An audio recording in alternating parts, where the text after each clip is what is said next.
गाय हमारी माता है तो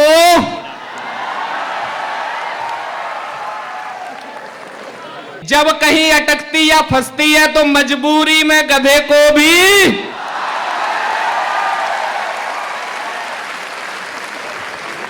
आजकल प्राइमरी स्कूलों की क्या हालत है कि एक बच्चा स्कूल गया तो गुरुजी ने उससे पूछा, ये बताओ 1 किलो रुई और 1 किलो लोहे में कौन चीज भारी है? शाबाश। तो बच्चा बोला, गुरुजी लोहा। गुरुजी को गुस्सा आया क्योंकि गुरुजी आदरणीय मधुप जी भी हैं एक विद्यालय में जी। अब गुरुजी को गुस्सा आया। गुरुजी ने कहा, जब दोनों का वजन 1 किलो है फिर लोहा कैसे भारी?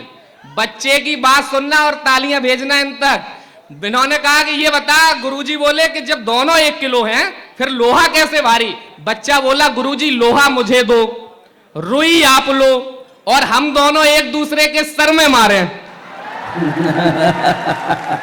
तो पता चल जाएगा क्या भारी। अच्छा, ऐसी स्थितियां हैं कि एक बच्चा 2-3 दिन स्कूल नहीं आया तो गुरुजी ने पूछा, क्या बात 2-3 दिन स्कूल क्यों नहीं आए? बच्चा बोला, गुरुजी पिताजी खत्म हो गए थे। तो गुरुजी ने कहा, चलो कोई बात नहीं, हो सकता। उसके बाद वो 1 हफ्ते फिर नहीं आया। गुरुजी ने कहा, अब क्या हुआ? कि गुरुजी पिताजी खत्म हो गए।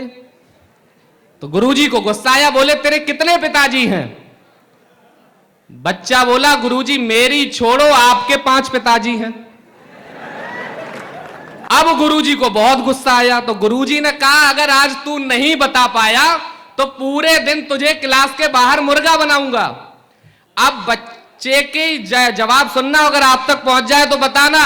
गुरुजी बोले, बता। बच्चा बोला, सुनो गुरुजी, पहले परम पिता परमात्मा आपके पिताजी हैं या नहीं?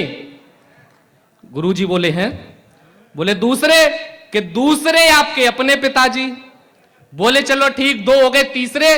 कि तीसरे ये बताओ गुरुजी, पत्नी के पिताजी को क्या कहते हो? समझ में आई हो तो ताली बजाओ। गुरुजी ने कहा, चल ठीक, 3 हो गए, चौथा बता। बच्चा बोला, गुरुजी गाय हमारी माता है तो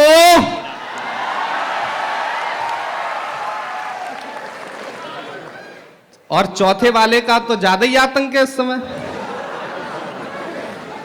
गुरुजी ने कहा, चल ठीक, 4 हो गए, 5वां बता। 5वें जवाब पे गुरुजी बेहोश। आप तक पहुंच जाए तो जो ताली अब तक नहीं बजी, नीचे वालों पे ही सब जोर है, ऊपर वालों तुम भी बजाना। जिनकी अब तक न बजी हो सब बजाना। गुरुजी बोले, चल ठीक, 4 हो गए, 5वां बता।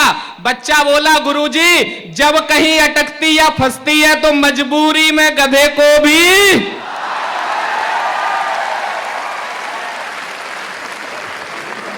देखो, अगर इस पर तालियां बजानी है तो यह काम तो बहुत देर हो सकता है, लेकिन मैं चाहता हूं कि बहुत जिम्मेदार लोग यहां पर बैठे हैं और जो आने वाले समय की उत्कृष्ट मेधा है इस विद्यालय की, वो मेरे सामने बैठी है। सब प्रोफेसर्स लोग बैठे हैं। मैं चाहता हूं सभी गुरुजन बैठे हैं, सब लोग बैठे, बड़े लोग, इनकी उपस्थिति में कुछ अच्छी बातें हो जाएं। माना कि समय प्रतिकूल परिस्थितियां हैं, लेकिन दोस्तों एक बात याद रखना, धूप कितनी ही तेज हो और कितना ही जोर लगा ले, समंदर को कभी सुखा नहीं सकती। जय हो। मैं भी अपना काव्य पाठ शुरू करता हूं कि मुझको चाहत कभी नहीं है आसमान के तारों की, बेशर्म हवा के रुख पर चलते सत्ता के दरबारों की। मैं भूषण की सिंह गर्जना खुद की ताकत रखता हूं, वंदे मातरम होठों पर और दिल में भारत रखता हूं। वंदे मातरम होठों पर और दिल में भारत रखता हूं। देश की परिस्थितियां इस समय बहुत ऐसी हैं कि जिनमें मतलब बहुत माहौल खराब है इस समय देश का। जो परिस्थितियां इस समय देश में चल रही हैं, आप लोग गर्व करिए कि आप लोग इटावा की मिट्टी के हैं। पूरे देश का सांप्रदायिक माहौल बिगड़ सकता है लेकिन इटावा का नहीं बिगड़ता। क्यों नहीं बिगड़ता? उसका कारण यह है कि इंसानों की तो बात छोड़िए, जब नदियां भी इस मिट्टी को चूमती हैं, ऐसे मतलब यहां से छू के निकलती हैं। प्रयाग में 3 नदियों का संगम हुआ, लेकिन जब इस इटावा की मिट्टी में नदियों ने अलग अलग क्षेत्रों से आकर प्रवेश किया तो 3 नदियों की छोड़िए 5 नदियों ने संगम का निर्माण किया, जिसे पचनद के नाम से जानते हैं। अच्छी बात पर इतनी कम तालियां बजाओगे तब तो हो चुका काम। ये अच्छी हो तब तो। इस देश में मुझे खुशी इस बात की है कि मेरी बहनें यहां बहुत अच्छी संख्या में बैठी हैं। आजकल कार्यक्रमों में मातृशक्ति बहुत कम आती हैं। देश में इनके लिए सुरक्षित माहौल नहीं है। अगर आपकी अनुमति हो तो मैं इस विषय पर एक कविता पढ़ दूं जो स्थितियां इस समय देश में चल रही हैं। बेटी बचाओ बेटी पढ़ाओ का नारा सरकारें बहुत देती हैं, लेकिन बेटियां सुरक्षित नहीं रह पा रही हैं। घर से निकलने में इन्हें डर लगता है। मैं तब पढ़ता हूं क्योंकि ये ऐसी भूमि नहीं थी हिंदुस्तान की। स्वामी विवेकानंद जब 4 वर्ष विदेश में रहने के बाद इस हिंदुस्तान की भूमि पर आए और रामेश्वरम में जब उनका जहाज लगा किनारे तट पर, तो जब उससे उतरे तो उनका जो स्वागत करने वाले लोग थे, उन्होंने स्वागत करने के लिए जैसे ही वो आगे बढ़े माला लेकर, तो स्वामी विवेकानंद ने कहा ठहरो अभी, और वहां की मिट्टी उठाई और उसे पूरे बदन पर मला। तो उन लोगों ने कहा ये क्या बात है, आप जहाज से उतरे, माला पहनने से पहले आपने इसकी मिट्टी को अपने बदन पर रगड़ा। तो उन्होंने कहा दोस्तों, मैं जिस भूमि से होकर आया हूं वो सारी भोग भूमियां हैं। ये मिट्टी, इससे मैं अपने तन को शुद्ध कर रहा हूं, पवित्र कर रहा हूं। ऐसी ये मिट्टी है हिंदुस्तान की। मैं तब पढ़ना चाहता हूं कि बेचैन धरा हर एक दिशा, मासूम चीख से भरी हुई, सपने लहू लुहान हुए, सारे ही स्वप्न सजैया के, नुचे पंख मसली काया आंगन की सौन चिरैया के। वाह।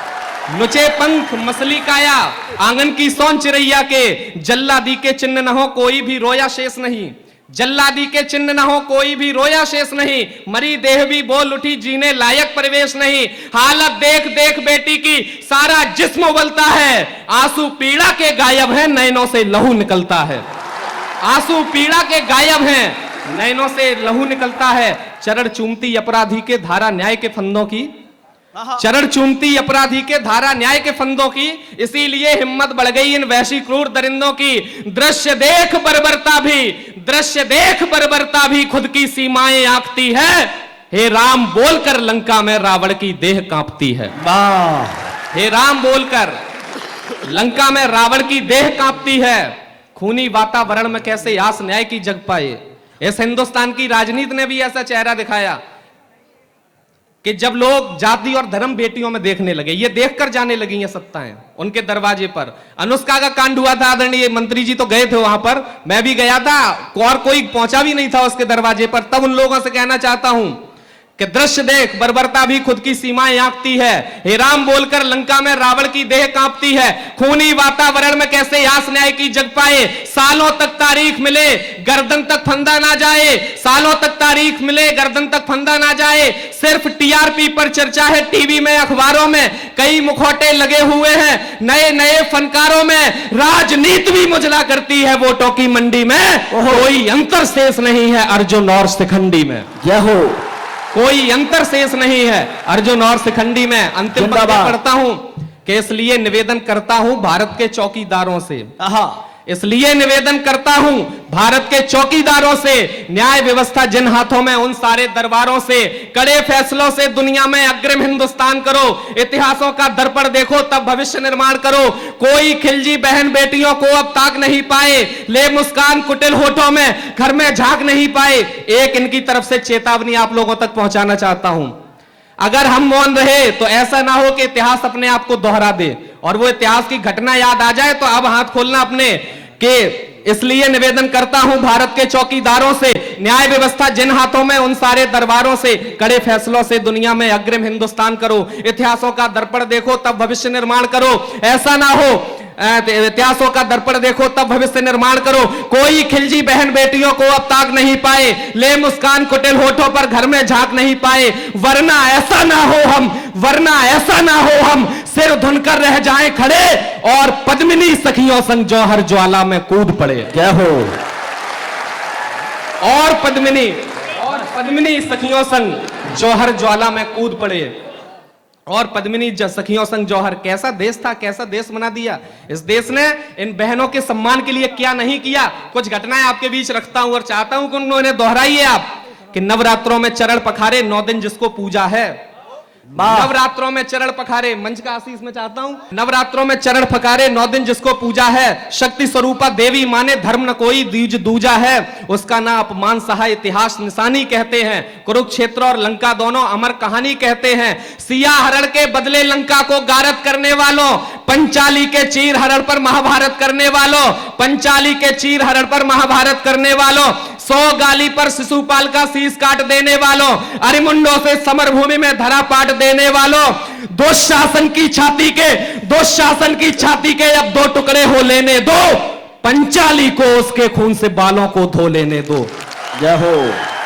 पंचाली को उसके खून से बालों को धो लेने दो। अंतिम 4 पंक्तियां तालियों से विदा कर देना अगर ठीक बात कह दी हो। जय हो। मौसम से ज्यादा हमको शारीरिक ताप बढ़ाने दो, मौसम से ज्यादा हमको शारीरिक ताप बढ़ाने दो, जो भी अत्याचारी है सूली पर उन्हें चढ़ाने दो, जामवंत बलि याद दिलाकर आज खुला उड़ जाने दो, हनुमान को लंका में अब घुसकर आग लगाने दो।